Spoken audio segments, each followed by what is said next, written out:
देखिए, गाजा के खान यूनुस से अहम खबर आ रही है। यहां पर एक बड़ा हमला हुआ है और ये एयर स्ट्राइक थी। आईडीएफ हमले में कई बच्चों के मारे जाने की खबर सामने आ रही है। दावा किया जा रहा है खान यूनुस के अल मवासी इलाके पर ये बमबारी की गई है और इजराइल की इस बमबारी में कई बच्चों की भी जान गई है। ये खबर सामने आ रही है।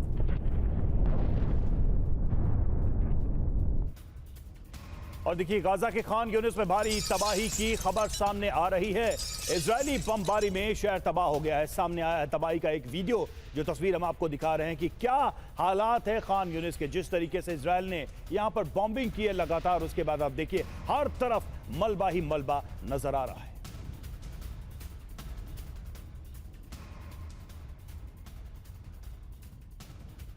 तो खान यूनिस की ये तस्वीर आप देखिए, कोई भी यहां इमारत साबूत नहीं नजर आ रही है।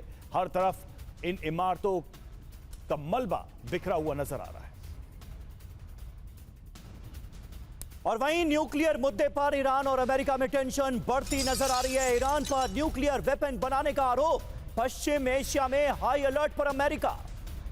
तो देखिए, न्यूक्लियर मुद्दे पर ईरान और अमेरिका आमने सामने नजर आ रहे हैं और जिस बात का जिक्र थोड़ी देर पहले सिंगल साहब कर रहे थे, उसी से जुड़ी ये बड़ी खबर है और इसकी वजह से मिडिल ईस्ट में अमेरिका हाई अलर्ट पर है।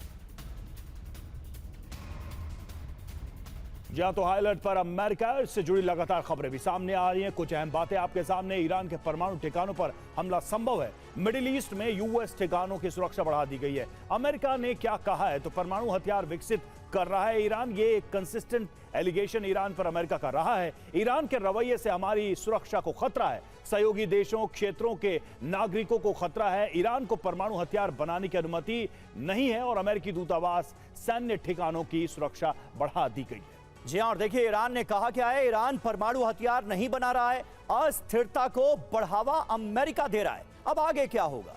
रद्द हो सकती है ईरान अमेरिका के बीच बातचीत। ओमान में होनी है छठे दौर की परमाणु वार्ता।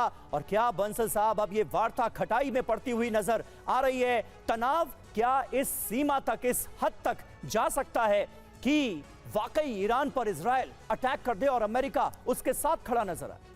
बिल्कुल आपने सही कहा। अमेरिका का ही अटैक होगा, क्योंकि जो बॉम्बर्स हैं वो अमेरिका के पास हैं। यहाँ पर ये बात सोचने की है कि ईरान पहले से ही कह चुका है कि हम तो ये बम बनाएंगे। जब अमेरिका बना सकता, हम क्यों नहीं बना सकते?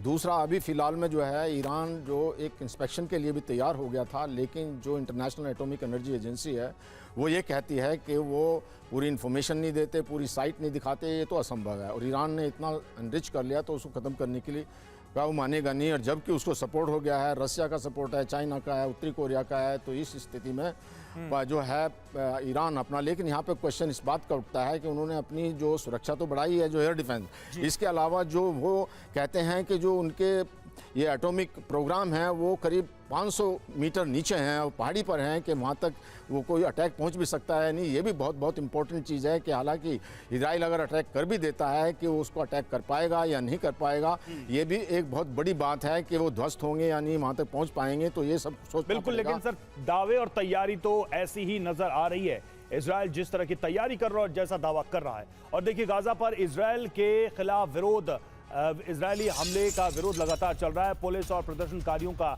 यहां पर टकराव देखने को मिला। गाजा पर बमबारी रोकने की मांग की गई है। तो यह प्रोटेस्ट आपको नजर आ रहा है और इजराइल जिस तरह से अपना ऑपरेशन लगातार आगे बढ़ा रहा है। और एक तरीके से आप देखिए कि इजराइल के अंदर हमले के बाद इजराइल ने जो रिटेलिएशन किया, जो कार्रवाई की है, उसमें लगभग 50,000 से ज़्यादा फिलिस्तीन के लोग मारे गए हैं। और ऐसे में अब ये विरोध हर तरफ भी दिखने लगा है इजराइल के खिलाफ।